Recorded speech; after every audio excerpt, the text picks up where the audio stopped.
Ezequiel capítulo 34, versículo 31.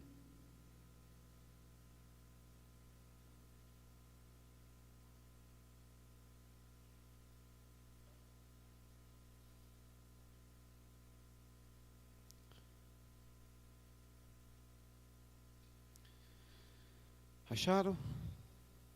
Lemos essa semana, né? Na leitura bíblica. Vou ler. Então, o verso 31 diz assim: Palavra de Deus no livro do profeta Ezequiel, capítulo 34, verso 31. Vós, pois, ó ovelhas minhas, ovelhas do meu pasto, homens sois. Porém, eu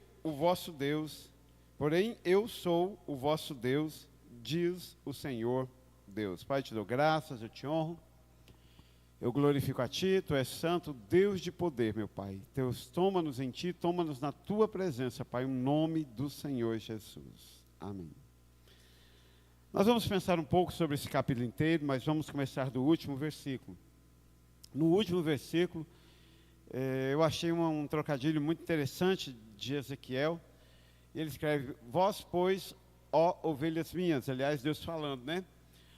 Ovelhas do meu pasto. Vamos estabelecer aqui uma verdade. Eu achei tão brilhante Deus. Ele olha, me parece que ele olha para a humanidade e diz assim: vamos estabelecer uma verdade. Vocês são? Não. Vocês são?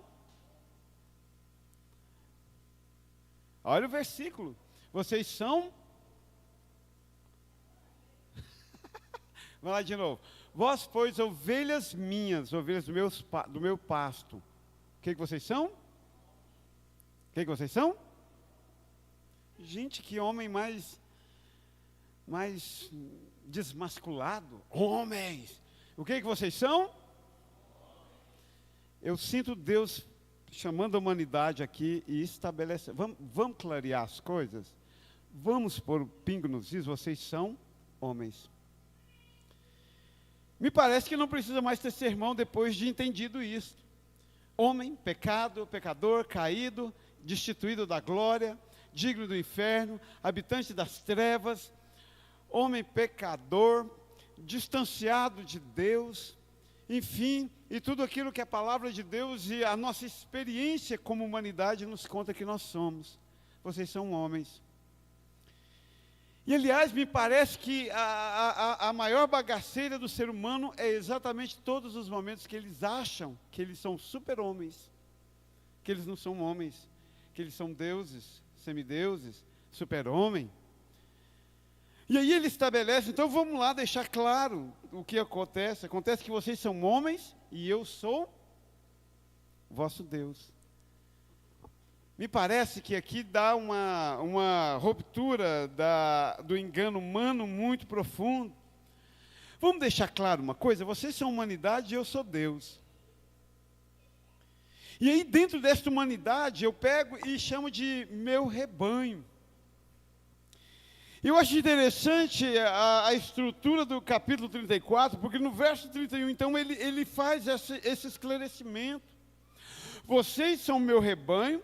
Como meu rebanho, vamos deixar claro, vocês são homens, com todas as suas qualidades e inqualidades, e eu sou vosso Deus, eu sou Deus. Se isso estiver bem claro, se isso estiver bem estabelecido, nós vamos conseguir conversar. Nós vamos conseguir tocar em frente. Nós vamos conseguir resolver o perrengue. Então não esqueça, vocês são homens e eu sou Deus. Mas aí ele fala assim: ovelhas minhas, ovelhas do meu pasto. Aí nesse exato momento, eu fico imaginando e fiquei me perguntando, o que Deus quis chamar de meu pasto, minhas ovelhas, meu rebanho. Quando ele olha para esse meu rebanho, o que ele vê? Ele vê dois elementos claros no capítulo 34. O primeiro, ele viu que não pode faltar no rebanho, ele viu o pastor. Verso 2: Filho do homem, Deus diz a Ezequiel, profetiza contra os pastores de Israel. E aí lá no versículo 19, ele vê um segundo elemento deste rebanho. E quanto às minhas ovelhas. O rebanho de Deus, então, ele é formado, primeiro, dele que é Deus, segundo, de uma humanidade chamada de meu rebanho, e neste rebanho ele vê dois elementos, ele vê os pastores e ele vê as ovelhas. Então, do verso 1 até o verso 15, aliás, até o verso 18, nós encontramos ele falando dos pastores. E ele começa assim: profetiza contra os pastores de Israel. Seria mais cômodo para mim pregar só o final, só quantas ovelhas. Mas senti-me no coração de compartilhar com os irmãos a minha visão de tudo isso. E aí eu achei interessante que ele olha para Ezequiel e diz assim: profetiza contra os pastores de Israel, e errado Deus não está, e Ezequiel errado não está de profetizar contra os pastores. E ele diz porque, e eu achei interessante isso, e diz aos pastores, assim diz Deus: ai dos pastores que apacentam a si mesmos. Acaso eles não deveriam apacentar o rebanho?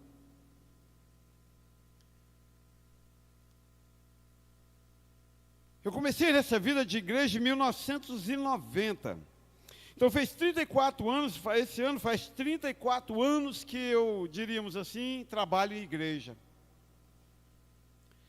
E nesses últimos 34 anos eu fui denominado de abusivo, um pastor abusivo, autoritário, militar, quer mandar, quer dominar, abusa, pede presente. Já fui denominado de moleque, lá em São Miguel foi muito clássico isso. Afinal eu era bonito, né? Tinha 25 anos, então era fácil. Ele é muito novo, é moleque ainda.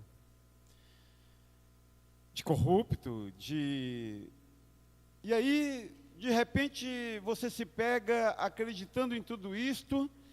Em alguns momentos, interessantemente, eu olhei para mim e disse assim: eu sou um pastor fracassado. Alguns outros eu olhei para mim e disse assim: eu sou um pastor normal, porque dizem isso de todos. Aí eu concluí: então sou um pastor normal, dizem isso de todos. Mas a verdade é que é fato, não deveriam os pastores apacentar as ovelhas ao invés de si mesmos? Deveriam. É a lógica. Mas por que então os pastores se perdem das ovelhas e começam a pastorear a si mesmos? Também me perguntei isso. Porque errado Deus não estava, Ezequiel errado não estava. Nos encontramos diversas vezes, em alguns momentos, me encontrei pastoreando a mim mesmo. E me perguntei, por quê? Em alguns momentos, a gente chega num ponto em que a igreja moderna, ela quer tudo menos Deus. Ela quer diversão, ela quer aceitação, ela quer ouvir aquilo que lhe agrada. Se é uma coisa que nós sabemos como pastores, é que nesse tempo não existe coisa mais fácil do que enganar.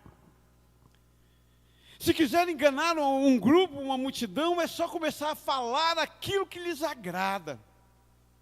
Pegar o pecado e maquiar o pecado, e desconfigurar e ralear o pecado. Às vezes a gente brinca, nós temos a nossa tabelinha de quem vai sair da igreja.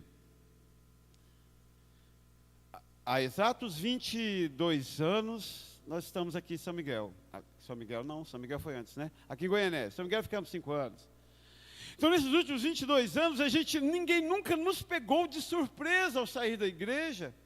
Nós já havíamos sentado e falado assim: nós damos 3 meses para A e B sair da igreja, para C e D sair da igreja. Graças a Deus que em alguns casos nós erramos, né, Fábio? Mas naqueles que saíram, em nenhum deles nós nos surpreendemos, porque a igreja moderna desconfigurou-se de Jesus Cristo. Nós aprendemos a andar longe. E quando nós aprendemos a andar longe, nós expelimos o pastor. Ao expelir o pastor, não lhe sobra nada a não ser ele, e ele vai pastorear a si mesmo. E aí é desastre para todo mundo. Não estou culpando o rebanho pelos pastores corruptos. Eu estou dizendo que nós fazemos uma associação muito incrível. O rebanho não quer ser pastoreado, o pastor não quer pastorear, e está tudo bem para todo mundo, fica bom para todo mundo, pastor. Está bom para mim, porque eu estou aqui me alimentando.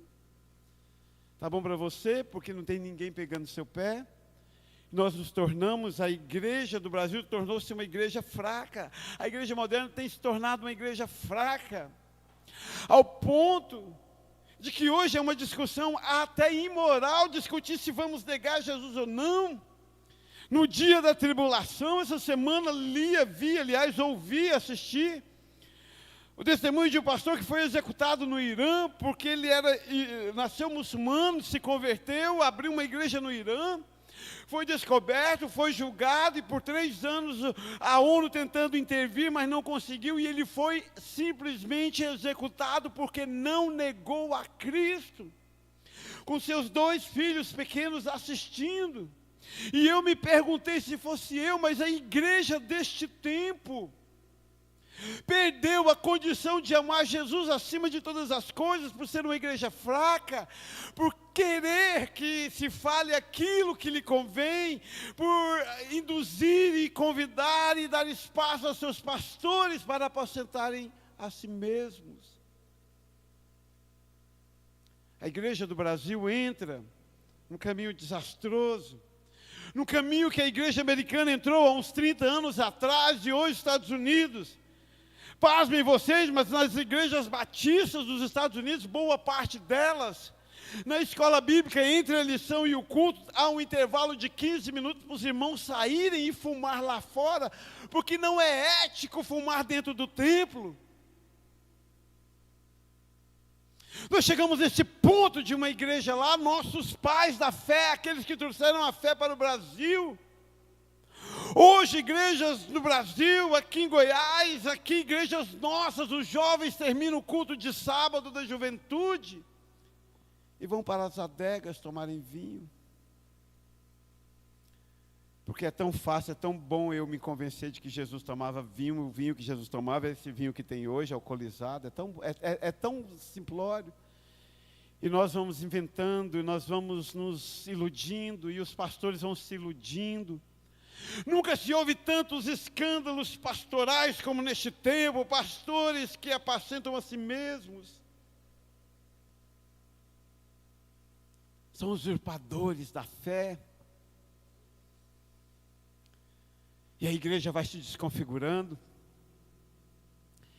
E a igreja vai se enfraquecendo. Recentemente no Brasil nós tivemos um grande grupo de louvor que embalou a nossa conversão, que embalou o nosso crescimento na fé, de hinos que nós gostamos, e o Fábio vai colocar ali, correndo o risco da nossa live cair no YouTube, porque tem direitos autorais, mas vamos lá, porque quando a gente fala, parece que não fica claro, mas quando a gente vê como os pastores e os homens são capazes, a que ponto chegamos, a que ponto poderemos chegar. E esse grande grupo de louvor, convidou os irmãos para virem à frente, para que os pastores da igreja orassem, e começaram a cantar uma música do Raul Seixas, no meio do culto.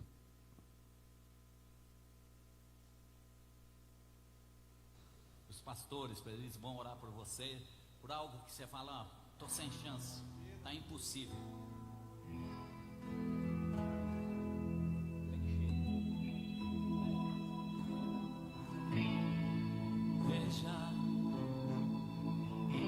Não diga que a canção está perdida. Se você já fumou maconha, você já ouviu essa música. Tenha fé em Deus, tenha fé na vida. Tente outra vez. Mas recentemente, Luan Santana parou um show e cantou um hino.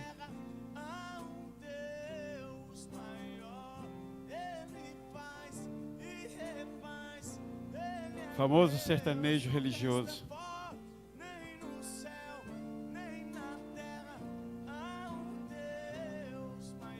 Gustavo Lima, eu falei Luan Santana, né? É porque eu não saco, eu não vou nos shows não. Beleza. Eles vão orar por você, por algo. O que eu quero chamar a atenção de vocês? Nós chegamos nesse ponto. Recentemente nossa igreja está isento disso. Aí sabe o que aconteceu? O mundo viu Voz da Verdade cantando Raul Seixas, ministrando o poder de Deus sobre os irmãos com Raul Seixas, e aplaudiu, nós somos iguais. E sabe o que os crentes viu Gustavo Lima cantando o hino e aplaudiu e disse, nós somos iguais. Mas nossa fracassada IBNE, que em Goianésia está isenta? Não, não está. Recentemente testemunhei com os meus olhos, com os meus ouvidos, a pessoa dizendo assim, Deus me chamou para uma grande obra. A obra é tão grande, aleluias, que essa igreja é pequena demais para Deus fazer a obra em mim. Mas estava de mini saia, bota e maquiada, lá no Jorge Mateus, amanheceu lá. É isso que você está fazendo o seu pastor parar de ver. É isso que você não quer mais que o seu pastor fale. É isso que tem conduzido a igreja moderna a uma anemia. É isso que tem levado a igreja moderna a uma fraqueza espiritual tamanha. Que os jovens não leem Bíblia, veem pornografia.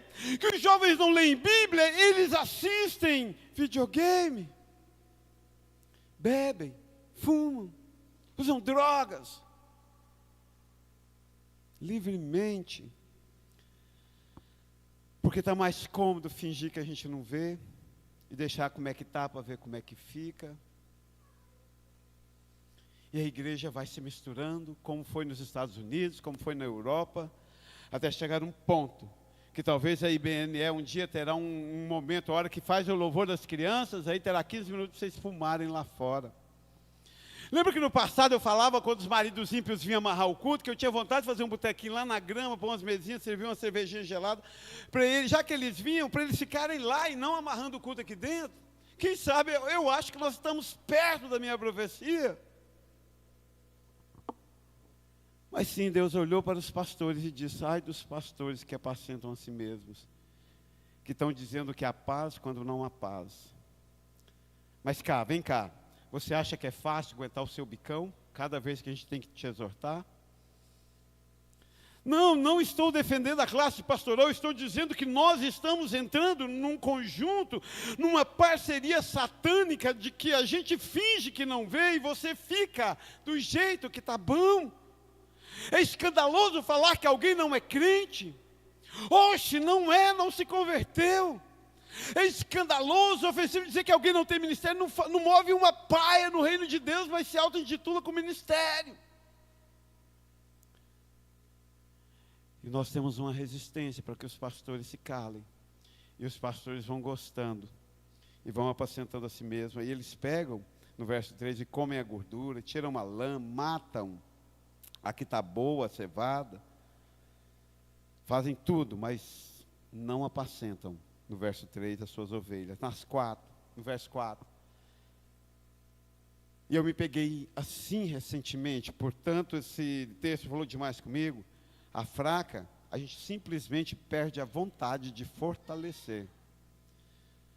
Porque ela está fraca, porque ela está doente, porque está desviada. Desviou tudo, menos o que não desviou? Desviou tudo, menos o que essa ovelhinha fraca desviou? Não desviou? A canelinha de fogo. Irmão,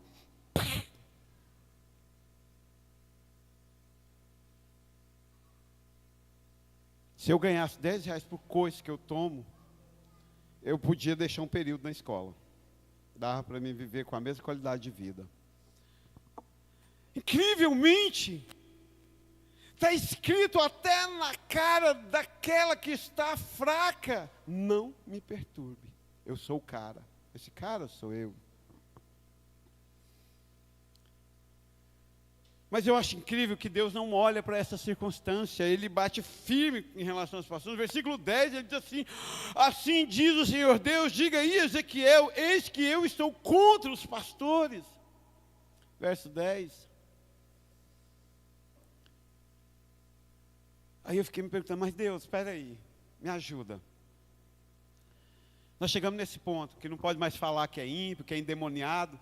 Poxa, eu estou dilacerado por dentro, porque as pessoas estão simplesmente brincando. Ontem, compartilhava na escola bíblica, no encontro de louvor, o Vinícius lendo e ministrando o versículo de Romanos, o dom de Deus é irrevogável.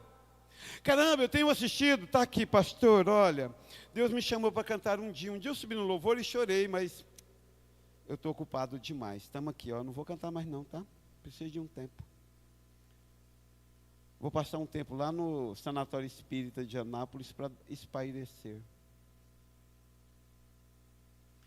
Poxa, mas o dom de Deus é irrevogável, ovelha.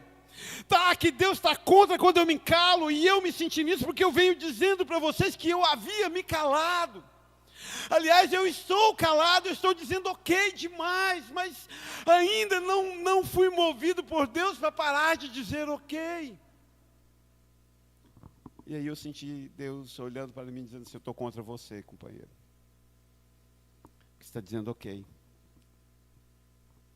Pastor, olha, eu recebi o ministério, glória a Deus, agora eu vivo para isso, mas depois da manhã, pastor, está aqui o ministério, estamos aqui, porque sabe como é, né? Estou muito atarefado, sabe como é, né?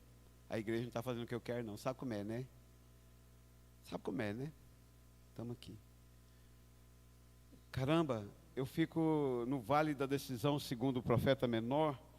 Eu olho, eu não sei se Deus nunca deu um ministério, eu não sei se a pessoa está enfiando a cabeça no buraco mais negro da sua vida, olhar para Deus e dizer assim, Deus, o Senhor errou me dá ministério, porque eu não sou capaz de fazer, eu não tenho disponibilidade, eu tenho coisas mais importantes do que dedicar à igreja. Eu tenho coisas mais importantes do que ficar perdendo tempo aqui sábado à tarde, domingo de manhã. Eu tenho coisas mais importantes para comprar com o meu dinheiro do que ficar comprando trem para a sala de escola bíblica. Poxa vida, onde é que nós estamos? Onde está o elo perdido de tudo isto? O que eu sei, abre parênteses e vou falar com voz doce, é que culpa de vocês, essa semana, eu ouvi Deus me dizendo, eu estou contra você. Espero que o resto do texto seja rema para você, porque este versículo foi rema para mim. Eu olhei e falei assim, meu Deus, eu falei, ok, eu deveria ter dito assim, olha aqui, Deus não erra, se Ele chamou você, você não pode pegar o seu dom, o seu chamado e dar as costas para Ele. Se Ele não chamou você, peça perdão por cada vez que você disse que estava fazendo a obra de Deus, movida por Deus. Até que ponto nós iremos chegar como povo de Deus? Será que no culto, de vez em quando eu durmo e penso, não vai longe não. Alguns de nós tivemos o desprazer. Aí o presidente da Gibam perguntou para o Gabriel o que a nossa igreja tem contra a convenção que nós estamos afastados. Não estamos afastados, nós só paramos de ir com o Gibam. Paramos de ir com o Gibam por quê? Porque viajamos, pagamos caro, pagamos gasolina para chegar lá e no meio do louvor, a pessoa ministra, ó sol, vê se me ilumina. Eu olhei um para a cara do outro e falei assim, por que eu trouxe esse povo aqui? Jovem, precisa sair, viajar para vir cá escutar isso, música do mundo na hora do louvor. Cara, está chegando, está batendo ali no portão, ó. Você acha que ali no portão só tem carro velho ali do vizinho? Não. O mundo está ali no portão. Que dia que nós vamos chegar aqui? Que dia? Será semana que vem, ministros de louvor, que o jovem vai trazer a música do Raul Seixas? Não, Raul Seixas não, né? Semana que vem, será que nós teremos a música do Pablo Vittar no louvor? Senão os jovens não ficarão mais na igreja. Que ponto você vai chegar como ovelha? Foi o que Deus me perguntou esta semana. Que ponto você vai chegar como pastor? E eu te pergunto, transmito, que ponto você vai chegar como ovelha? Em relação aos pastores, ele foi claro, profetiza contra eles. Conta para eles que um pastor deveria pastorear as ovelhas e não a si mesmo. Diga para eles que eu estou contra eles porque eles não fizeram o que deveriam. não falaram, não fizeram o que deveriam fazer e falar. Mas e vocês, ovelhas? Verso 19, quanto às minhas ovelhas? No versículo 19, quanto às minhas ovelhas, elas pastarão o que haveis pisado com os vossos pés e beberão o que haveis sujado com os vossos pés. Eu não sei se me deu um alívio, Gabriel, se me deu eu estou dilacerado por dentro com o que eu vejo no mundo hoje. Com a incongruência que eu vejo no mundo hoje. Nós estamos brincando de ser divergentes. Eu sinto a resistência no meu lombo, eu sinto na minha alma, e isso me dói. Não pode mais falar que o Jó foi para a cavalgada, que ele olha para você como se fosse sair faíscas nos olhos dele, como se fosse... Eu brinco lá, essa semana eu perdi um pirulito, 2. Eu virei para os alunos e disse, eu sou X-Men, olha aqui, mexi a orelha. Tio é doido. Eu, não, doido não, X-Men. E quem der conta de mexer a orelha, ele ganha pirulito. Não é que 2 deram conta? Aí os outros queriam que eu ensinava, eu não dou conta. Mas se fosse o X-Men, como é que é o nome lá daquele de levanta o óculos e sai faz? O Ciclope. Vocês não estão entendendo o que tem de crente Ciclope. Você fala, levanta. E dá aquela olhada que se você não fosse firme, se você não... Ele te derrete. Porque não pode falar não, né? As pessoas vêm à igreja e ficam bruta contra a verdade, achando que estão sendo brutas com o pastor. Não, querido, é Bíblia. Aí eu chego em casa, vou compartilhar com a Marilda, invento de compartilhar com a Marilda vira para mim e fala assim, mas você tem que combater o ímpio citando a palavra. Se o ímpio quisesse a palavra, ele já tinha se convertido, ele vem aqui para bagunçar, ele vem aqui para estressar, ele vem aqui para escandalizar, ele vem aqui para achar subsídios, para dizer que Jesus não é suficiente na vida dele, que tudo é pela mão e braço dele. E quantas minhas ovelhas, aí eu achei interessante, porque eu não sei se eu fiquei feliz ou triste ou dilacerado, mas eu ando meio dilacerado por dentro. E Deus disse, e você, ovelha? Ovelha que está fazendo esse papelão nesse tempo, brincando de rebelde, brincando, achando que daqui uns dias vai aparecer crente tatuado, RBD. Sou rebelde. Fala não que eu sou rebelde. Eu saio da igreja. E aí eu vou ter que ressuscitar a piadinha. Por que cachorro entrou na igreja? Porque a porta estava aberta. Por que cachorro saiu da igreja? Porque a porta continuava. Mas deixa eu te contar uma coisa interessante. Eu entendo que nós estamos vivendo mundos diferentes. Deixa eu contar meu drama. Meu drama pessoal. Sou professor, pedagogo. Trabalho 5º ano. 5º ano hoje, depois do acerto do governo federal, está em torno de faixa de 9 a 10 anos. Mas eu tenho 54. Dou aula, eu convivo com 28 crianças, agora, a partir de segunda, estarei em 2 salas, conviverei com 60 crianças, porque outra sala tem 32, a minha que eu estava tem 28. 60 crianças de 9 a 10 anos. Vocês sabem o que isso quer dizer? Terceira Guerra Mundial.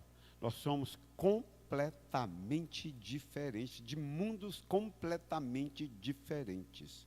Funciona assim. Quando eu aceitei o aluno falando de Orkut, veio o Facebook. Quando eu aceitei o aluno falando de Facebook, aí um dia eu perguntei para o aluno, você tem Facebook? Qual que é o seu Facebook? Ele olhou para mim assim, tipo você, crentinho, ciclope, pecador imundo que vai para o inferno e acha que pode jogar raio no pastor. Ele olhou para mim daquele jeito. Você está doido? Facebook é coisa de velho, eu tenho só Instagram. Eu me senti tão velho. Meu Facebook já tem uns 15, 20 anos. Foi logo que saiu. Famosa conflito de gerações. Meu Deus, eu cheguei aqui em 2002 e eu falava a cada sermão esculachado que quem fizesse tatuagem ia ser excluído. Hoje não tem não só as tatuagens, mas umas tatuagens de extremo mau gosto, uns trem malocais, de beco de fumo. Eu falava que quem botasse piercing não ia tocar.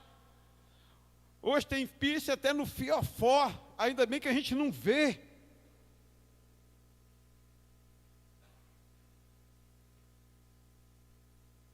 E aí eu vou sendo dilacerado por dentro com essas mudanças de geração. Eu sei que nós estamos noutra geração. Mas como lidar com isso, Vitor? Você é de uma outra geração, mas a palavra de Deus não mudou. Como é que nós vamos acertar isso? Falava ontem, no Ministério de Louvor ali, que se eu pudesse, não fosse me tornar abusivo, autoritário, eu retiraria aquela frase da sala de jovens, e o grito de guerra da sala de jovens na contramão do mundo, porque eu olho e não acho um jovem da nossa igreja na contramão do mundo, está todo mundo na fileirinha do mundo. Precisamos alinhar o nosso discurso com nossa prática. E vocês, ovelhas, vão comer. Aí é que eu disse, não sei se eu acho feliz ou não, mas ou se é a vingança do pastor.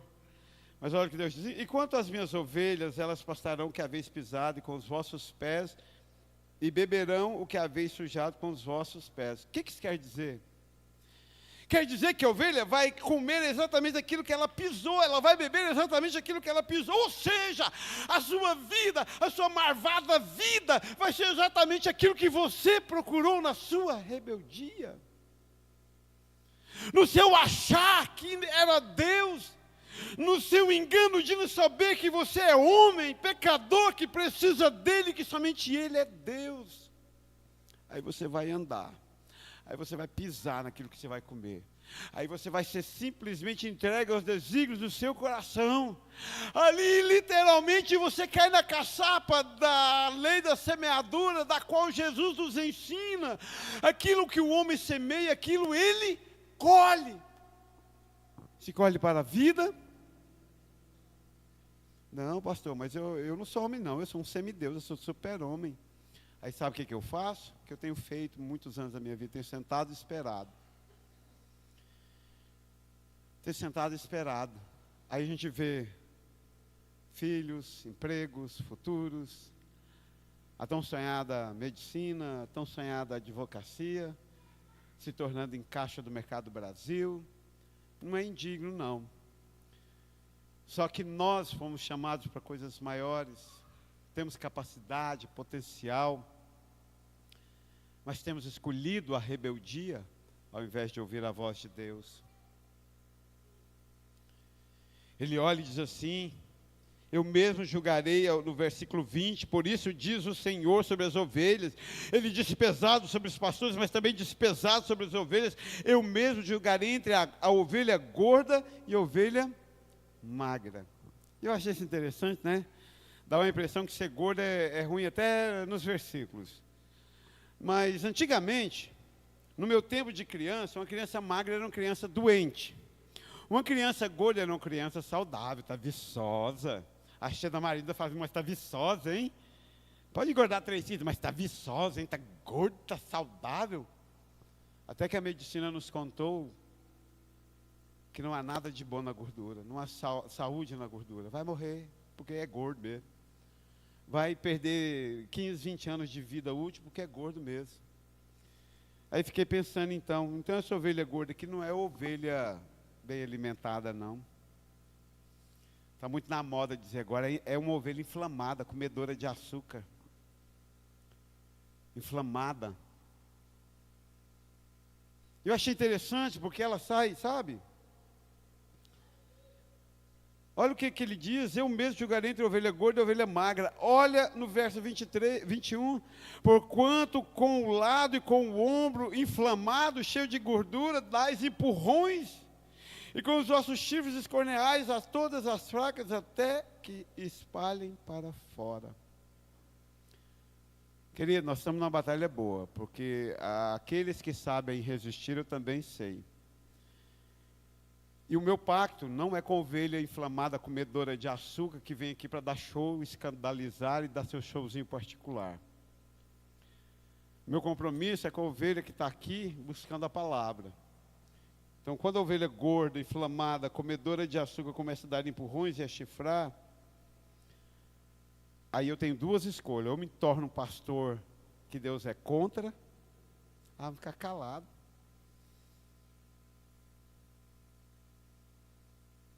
ficar calado.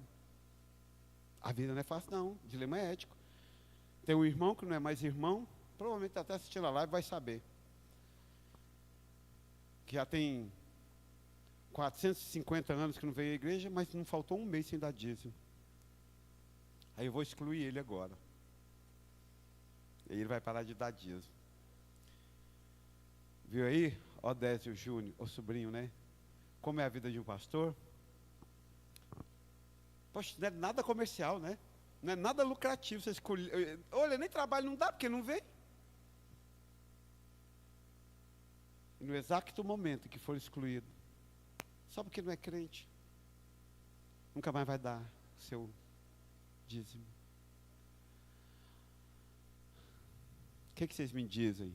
Eu devo continuar sendo um pastor que Deus está contra?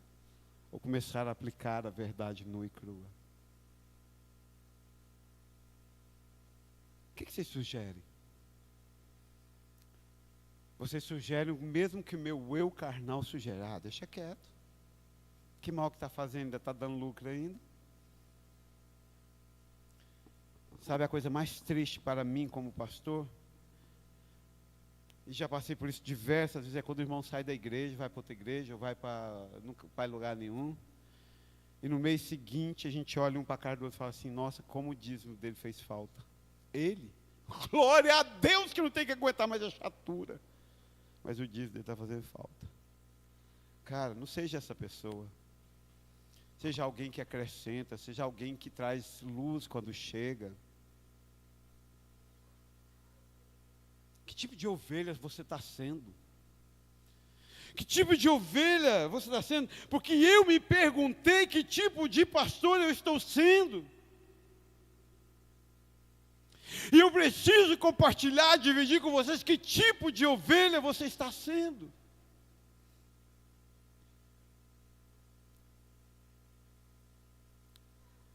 Verso 22. Portanto, livrarei as minhas ovelhas para que não sirvam mais de rapina.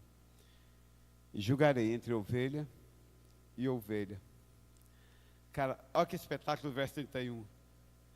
Vocês são o meu rebanho, ovelhas do meu pasto, vocês são homens e eu sou Deus. Está estabelecido isto? Pastores que não executam sua função, eu sou contra você. Ovelha inflamada, comedora de açúcar, que só dá bobeira, eu mesmo te julgarei. Eu acho, Fábio, que Deus passou a régua. Está claro? Papo reto. Simples assim, eu sou Deus, você é homem, você precisa de mim, eu não preciso de você, eu te salvo, você não me ajuda. Você tem pastor que se não fizer a minha vontade, eu vou ser contra ele. E você, se não for uma ovelha produtiva, que anda no caminho obediente, eu te julgarei. Sabe o que é mais glorioso sobre tudo isto? É que, de novo, não está falando de salvação. Não diz que você é salvo ou não é salvo. Você é salvo. Jesus morreu por você. Estou dizendo que viver esta vida aqui, pegando esse corpo, pega aí no seu corpo. Está macio, né? Pega aí. Sente a banha, Emerson. Também estou. Sentiu a banha? Não é o caso do Reginaldo. Reginaldo, sente o osso. Sentiu? Encerro nesta noite dizendo o seguinte. Paulo, quando escreveu aos Coríntios, na sua primeira carta, no capítulo 5, disse assim: se nomeia entre vós pecados que nem mesmo entre os ímpios se vê, ao ponto do pai dormir com a própria filha.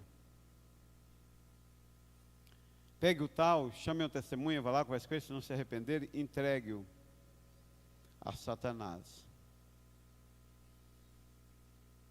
Entregue-o a Satanás, para que Satanás consuma a sua carne, esse corpo aí que você pegou. Para que no grande dia do juízo, o seu espírito seja salvo. Olha que coisa.